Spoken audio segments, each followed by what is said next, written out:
The U.S. is in the midst of a reading crisis, and our nation can't afford to sugarcoat it. Things are bad, really bad. But a vast body of research called the science of reading can tell us how to fix it. According to the NAEP, the nation's report card, 66% of American fourth graders are failing to meet the proficiency level on the National Reading Assessment. That means that if the U.S. were an average-sized classroom of 25 students, about 17 children are below proficient.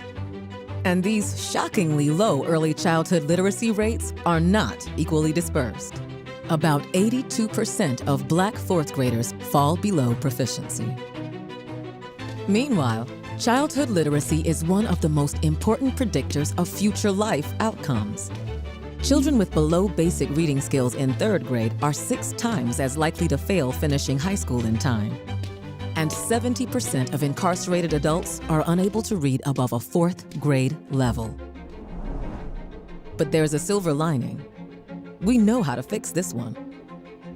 In this video, we'll tell you what steps America must take as soon as possible to ensure that every child in every zip code has equitable access to the world through literacy.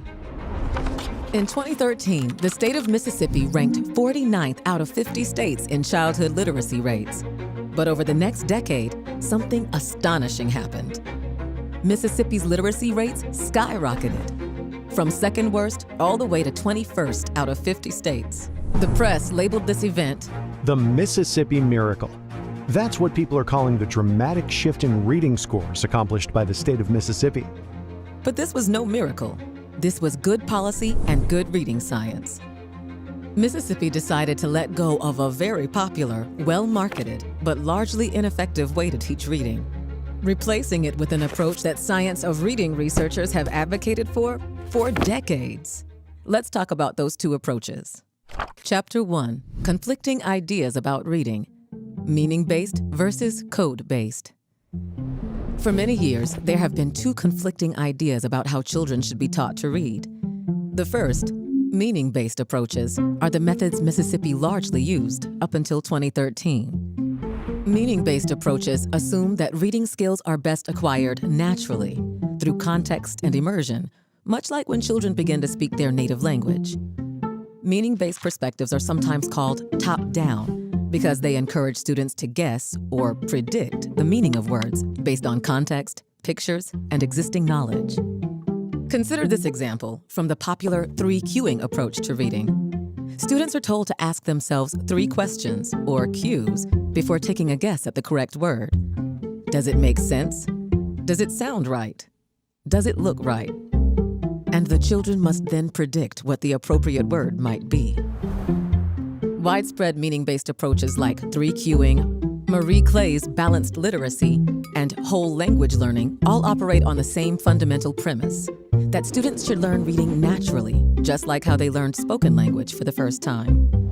Over the decades, meaning-based approaches spread across the country like wildfire, thanks largely to impressive marketing campaigns, emphasizing their ability to kindle a child's natural love of reading. But there is a major problem with meaning-based approaches. Children cannot learn to love reading if they are never properly taught how to read in the first place. Which brings us to the second idea about reading, the one Mississippi systematically adopted in 2013. Proponents of code-based approaches have long maintained that learning how to read is not at all like learning to speak. In the code-based view, the proper analogy for learning to read is more like learning how to play a new instrument. You've got to start with the basics, get the fundamentals down, and with time and practice, you'll play beautifully. Through code-based instruction, letter-sound relationships are taught explicitly. Structured literacy emphasizes the structure of language through phonology, sound-symbol association, syllables, morphology, syntax, and semantics. Rather than a top-down game of prediction based on what a learner already knows, code-based methods are bottom-up. Start at the beginning and build up. Disagreements around these entrenched ideas about reading intensified over the decades, reaching a boiling point in the 80s and 90s when the dispute was finally given a name: The reading wars. The reading wars raged for decades, but it was only ever an ideological debate. The science was always clear. Chapter 2. What the research says. Today, that science is clearer than ever. Human brains are not wired to read and write, and meaning-based approaches do not work well for most students. Cognitive scientists agree that human brains process written language letter by letter, sound by sound, and the research shows that students perform much better when they are taught code-based approaches.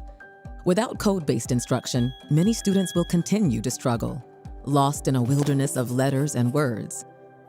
The science of reading has demonstrated that 95% of children have the ability to learn to read, but to do it effectively, up to 50% of those children require careful, systematic instruction. A structured literacy approach is a necessary foundation for reading success, consistent with code-based approaches. Structured literacy begins by helping children understand the building blocks of language, allowing the readers to master the structure of sentences. Structured literacy is systematic, it's cumulative, it's explicit, and it's diagnostic. Understanding how sounds come together to form words is the key to unlocking reading. When students have the key, they can explore a vast wilderness of words, books, and ideas. A whole new world of possibilities and opportunities. Chapter 3. How in the world did we get here? How did meaning-based approaches like whole language, balanced literacy, and 3Qing come to dominate the American educational system? And how could we have gotten this so wrong for so long? There are 4 major reasons. First, powerful business incentives. Well-resourced publishing companies with strong marketing departments offered schools engaging books and resources and developed highly attractive sales strategies. While it isn't possible to know whether the authors and publishers of meaning-based methods knowingly promoted inaccurate reading methods, at best, they knew the scientific evidence was out there, and they avoided investigating it. Sadly, their negligence caused significant harm. Second, the science-public disconnect. Scientists have long understood the pedagogical superiority of code-based instruction, but they struggled to reach decision-makers. Meanwhile, the public was made to believe that the reading wars were a conflict between 2 legitimate sides, because they didn't see or know about the science. Third, institutional barriers. Thanks to a range of institutional barriers, even today, only 25% of teacher education programs include findings from the science of reading research and structured literacy instructional approaches. And fourth, the tree of trust. Parents, teachers, and even most administrators aren't to blame in this story. Parents relied on teacher expertise. Teachers understandably trusted their school districts, and districts deferred to extremely convincing publishers and authors. Chapter 4. The Science of Reading Revolution. Thankfully, in recent years, a wave of change has swept across the nation. 30 states have made key legal changes, aiming to bridge the gap between the science and the classroom. Many have also begun banning meaning-based approaches like 3Qing. But this is just the beginning. In order to provide access to the code for all children, districts must follow the example set by Mississippi. Specifically, districts must develop a multi-year literacy plan. This plan must adopt proven structured literacy programming, prioritize teacher training, empowering and arming teachers with knowledge and tools, implement universal screening to identify reading challenges early, create a tiered system of student support so that all children receive the resources they need. That is the answer. Play it back if you need to. It's simple to say in a video, but in the real world, it requires lots of advocacy, communication, and work. And that's where you come in. To learn more about bringing transformational literacy practices based on the science of reading to your state or district, visit mz.com, linked in the description below, and sign up for our mailing list. That's imse.com.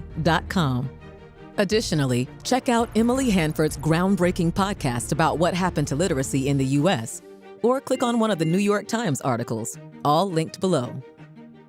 At MZ, we believe all students can learn, and all teachers can learn to teach them. Together, we can solve the U.S. literacy crisis, ensuring that all children everywhere are given equitable access to the code to unlock literacy, opening doors to opportunities for the rest of their lives.